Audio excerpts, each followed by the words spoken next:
गुरु ब्रह्म महिमालेक शरणम, गुरु ब्रह्म महिमालेक शरणम, गुरु ब्रह्म महिमालेक शरणम। गुरु कृपा यूट्यूब चैनल तरफरु आपण मानकु स्वागत जनाई आरंभ करने को जाउछि। 2025 मसीहा मार्च मासरे 12 गोटी राशिर मासिक राशिफल। यही राशिफल आरंभ करने पूर्वर आपण मानकु मोर अनुरोध, जेउ माने प्रथम करी यही चैनल को आसुछंती से माने गोटिए सब्सक्राइब करंतु और पाखरे आसुथिबा बेल आइकन को दबाई दियंतु, जहा द्वारा कि आमर जेउ समय रे वीडियो अपलोड हेबो सर्वप्रथमे आपण मानक पाखरे पहुंची पारिबो।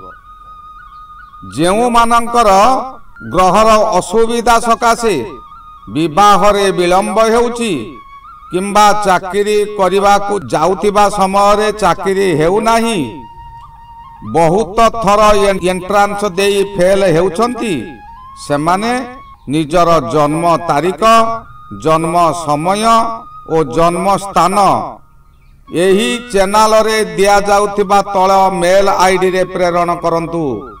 ताहार पुंखानुपुंख विचार करा जाई प्रतिकार मान आपण को जणाई दिया जिवो। आसंतु एबे आरंभ करिबा 2025 मसीहा मार्च मासरे मकर राशिर मासिक राशिफल। एही मकर राशि राशि चक्रर दशम राशि। एही राशिर अधिपति शनि महाग्रह और मकर राशि रे मंगल महाग्रह सिंहासन रे अवस्थित। मकर राशि सकाशे रवि अशुभ रे रहिचंती, किंतु द्वितीय रवि जेउ राशि रे थिले से राशिर 15 डिग्री पार हो जाइतिबा स्थले ताहा शुभ फल देबे। रवि द्वितीय रे रवि भ्रमण करुथिबा समय रे आपणकर कोनोसी ना कोनोसी प्रकार रे किछि अर्थ उपार्जन हेबो। पूर्वरु जेउ बहु व्यय करुथिले एबे से व्यय बंद हेबो और आय मध्य हेबो। परिवार और निज शरीर बहु सुखरे रहिबे। आपण एबे जेउ कथा गुड़िक कहिबे ताहा सर्व आदृत हेबो। भूल बुझामणा आउ रहिबो नाही। अन्यर प्ररोचनारे पड़ी आपण जेउ भूल कार्य मान करिवा को बसिथिले बा करुथिले ताहा एबे निजे बुझी पारी परिवर्तन करिवे ओ भूलटा को बुझी निजको संशोधन करिवे। मासर 14 तारिख ठारू रवि जिबे तृतीय रवि एक प्रकार वरदान सदृश फल दियंती। तृतीय घर हैला शक्ति गृह। निजर शक्ति और पराक्रम वृद्धि हेबो, एणु आपणकर स्वाधीनता बढ़ी जिवो। प्रत्येक कार्य रे आपणकर प्रशंसा हेबो। जे कोनोसी कार्य करिवा को चाहिबे मनरे बल अधिक हेबो। पारिवारिक मध्य रे आपणकर बहु शांति आसीबो। परिवार मध्यरे प्रायतः आपण माने एकत्रित रहिबे। यही समय रे मकर राशि सकाशे अति शुभ फल मिलिबो, जहा कि आपण बहु दिन हला कष्ट भोगुथिले, बहु दिन हला आपणकर मथा विचलित थिला। एही समय रे आपणकर मथा स्थिरता आसीबो। आपणकर भाग्य रे मध्य उन्नति हेबो, कारण मकर राशिर भाग्य अधिपति बुध से मध्य आपणकर तृतीय रे अछंती। रवि महाग्रह जेउ समय रे तृतीय रे भ्रमण करुथांती, जेउ माने चाकरी करिसंती सेमानकर चाकरी रे पदोन्नति हेबो किंबा वेतन वृद्धि हेबो। याकू केही हेले रोकी पारिबे नाही। परिवार मध्य रे जदि संतान मानकर देह खराब थिला किंबा सेमाने विद्या पठन रे आग्रही नथिले, आपणक कथा को सेमाने बेखातिरी करुथिले, एही समय रे आपणक कथा को सेमाने गुरु ज्ञान भाबिबे और निज पाठ ପଢାପଢିରେ ମନ ଦେବେ। ଏହା ଦ୍ୱାରା ପରିବାରରେ ଶାନ୍ତି ଆସିବ। ମଙ୍ଗଳ ମହାଗ୍ରହ ମକର ରାଶି ସକାଶେ ଷଷ୍ଠରେ ଅଛନ୍ତି। ଷଷ୍ଠ ମଙ୍ଗଳ ଅତି ଶୁଭ ଫଳ ଦିଅନ୍ତି। ଏହି ସମୟରେ ପରିବାର ମଧ୍ୟରେ ସୁଖ ଦେବେ। ଷଷ୍ଠ ଗୃହ ହେଲା ଶତ୍ରୁ ଗୃହ। ପୂର୍ବରୁ ଯେଉଁମାନେ ଆପଣଙ୍କ ସହିତ ଶତ୍ରୁତା କରୁଥିଲେ ସେମାନେ ଆପଣଙ୍କୁ ଦେଖି ଭୟ କରିବେ, କାରଣ ସେଟା ହେଲା ଶତ୍ରୁ ଗୃହ। ଶତ୍ରୁଙ୍କୁ ମଙ୍ଗଳ ଯୁଦ୍ଧ କରି ନାଶ କରିବ। ମଙ୍ଗଳ ଏକ ସେନାପତି ଗ୍ରହ, ତେଣୁକରି ଆପଣଙ୍କୁ ଯେଉଁମାନେ ଦେଖିବେ ସେମାନେ ଭୟ କରିଯିବେ। ଶତ୍ରୁତା ତ କରିବା ଦୂରର କଥା, ଆପଣଙ୍କ ଛାଇ ମଧ୍ୟ ମାରିବେ ନାହିଁ। ଯେ କୌଣସି କାର୍ଯ୍ୟ କରିବାକୁ ଚାହିଁବେ ସେ କାର୍ଯ୍ୟରେ ଆପଣଙ୍କର ସଫଳତା ମିଳିବ। ଏହି ସମୟରେ ଆପଣଙ୍କୁ ଭୂ ସମ୍ପତ୍ତି ପ୍ରାପ୍ତ ହୋଇପାରେ। କୌଣସି ସ୍ଥାନରେ ଆପଣ ଜମି ଖରିଦି କରିପାରନ୍ତି। ମଙ୍ଗଳ ସ୍ୱର୍ଣ୍ଣର ମାଲିକ, ତେଣୁ ଏହି ସମୟରେ ଆପଣ ସ୍ୱର୍ଣ୍ଣ ମଧ୍ୟ ଖରିଦି କରିପାରିବେ। ବହୁ ସୁଖ ଏହି ସମୟରେ ଆପଣଙ୍କୁ ମିଳିବ। ବୃହସ୍ପତି ମହାଗ୍ରହ ଯେ କି ଦେବତାଙ୍କର ଗୁରୁ, ସେହି ବୃହସ୍ପତି ଆପଣଙ୍କର ପଞ୍ଚମରେ ଭ୍ରମଣ କରୁଛନ୍ତି। ଏହା ତାଙ୍କର ଶେଷ ମାର୍ଗୀ ସମୟ।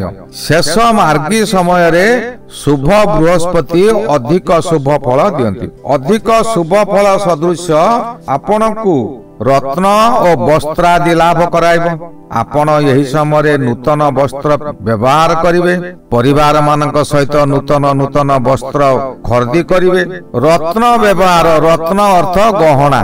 ଆପଣ ଯେ କୌଣସି ସ୍ୱର୍ଣ୍ଣ ଅଳଙ୍କାର ମଧ୍ୟ ଗୃହକୁ ଖରିଦି କରି ଆଣିପାରିବେ। ଯେଉଁ କାର୍ଯ୍ୟ ଆପଣ କରୁଥିଲେ, ଯେଉଁ ବ୍ୟବସାୟ ଆପଣ କରୁଥିଲେ, ସେ ବ୍ୟବସାୟରେ ଆଶା ଠାରୁ ଅଧିକ ଲାଭ ହେବ। ଆପଣଙ୍କର ସମ୍ପତ୍ତି ବୃଦ୍ଧି ହେବ। ବ୍ୟାଙ୍କ ବାଲାନ୍ସ ମଧ୍ୟ ବୃଦ୍ଧି ହେବ। ଭବିଷ୍ୟତ ପାଇଁ ଆପଣ କିଛି ସଞ୍ଚୟ କରିପାରିବେ। ଯେଉଁ କର୍ମ କରୁଛନ୍ତି ସେ କର୍ମରେ ଉନ୍ନତି ହେବ। ଏହି ସମୟରେ ମଧ୍ୟ ନୂତନ କର୍ମ ଆରମ୍ଭ କରିପାରିବେ। ଯେଉଁମାନେ କବି, ଲେଖକ ଓ ସାହିତ୍ୟ ଆଲୋଚନା କରୁଛନ୍ତି ସେହିମାନେ ଏହି ସମୟରେ ଦେଶ ବିଦେଶରେ ପ୍ରତିଭା ବିକାଶ କରାଇବେ। ସଭା ସମିତିରେ ବକ୍ତୃତା ଦେଇ ଆପଣ ପୁରସ୍କୃତ ହେବେ। ଜୟକାର ଆପଣ ପାଇବେ। ଅପୁତ୍ରିକ ମାନେ ଏହି ସମୟରେ ପୁତ୍ର ଲାଭ କରିପାରନ୍ତି। ବୃହସ୍ପତିଙ୍କର ପ୍ରତିକାର କିମ୍ବା ପଞ୍ଚମ ଅଧିପତି ଶୁକ୍ରଙ୍କର ପ୍ରତିକାର ଏହି ସମୟରେ ପ୍ରତିକାର କଲେ ଅପୁତ୍ରିକ ମାନଙ୍କର ପୁତ୍ର ଲାଭ ହୋଇପାରେ। ରାଜକୃପା ଏହି ସମୟରେ ମିଳିବ। ଆପଣଙ୍କର ପ୍ରତିଭା ଚତୁର୍ଦିଗରେ ବିକଶିତ ହେବା ଫଳରେ ରାଜ କର୍ମଚାରୀ ମାନେ ଆପଣଙ୍କୁ ନିକଟକୁ ଡାକି ଆପଣଙ୍କୁ ସାହାଯ୍ୟର ହାତ ବଢାଇବେ। ଆପଣ କିପରି ଉଚ୍ଚକୁ ଯିବେ ସେମାନେ ଆପଣଙ୍କୁ ସାହାଯ୍ୟ କରିବେ। ସବୁଠାରୁ ଦୁଷ୍ଟ ଗ୍ରହ ରାହୁ ଗ୍ରହ ଏହି ସମୟରେ ମଧ୍ୟ ତୃତୀୟରେ ଭ୍ରମଣ କରୁଛନ୍ତି। ତୃତୀୟରେ ରାହୁ ଭ୍ରମଣ କରୁଥିବା ସମୟରେ ଶୁଭ ଫଳ ମିଳେ। ଆପଣ ଯେଉଁ ସତ୍କର୍ମ କରିଥିଲେ ବା ସତ୍କର୍ମ କରୁଛନ୍ତି ତାହାର ଫଳ ଏହି ସମୟରେ ହିଁ ମିଳିବ। ଆପଣ ପୂର୍ବରୁ ଯାହା ସତ୍କର୍ମ କରିଥିଲେ ସେ ଫଳ ମିଳିବ। ଏହି ସମୟରେ ଯାହା ସତ୍କର୍ମ କରୁଛନ୍ତି ତତ୍କ୍ଷଣାତ ଫଳ ମିଳିବ। ଅର୍ଥ ଲାଭର ସୁଯୋଗ ରହିଛି। ବିଭିନ୍ନ ଦିଗରୁ ବିଭିନ୍ନ ପ୍ରକାରରୁ ଅର୍ଥ ଆପଣ ଆମଦାନୀ କରିବେ। ସୁଖ ଆପଣଙ୍କ ଭାଗ୍ୟରେ ଲେଖା। ଏ ମାସଟି ଆପଣ ଅତି ସୁଖରେ ବିତାଇବେ। ଯେଉଁ କାର୍ଯ୍ୟ କରିବାକୁ ଚାହିଁବେ ସେ କାର୍ଯ୍ୟରେ ଆପଣଙ୍କୁ ସଫଳତା ମିଳିବ।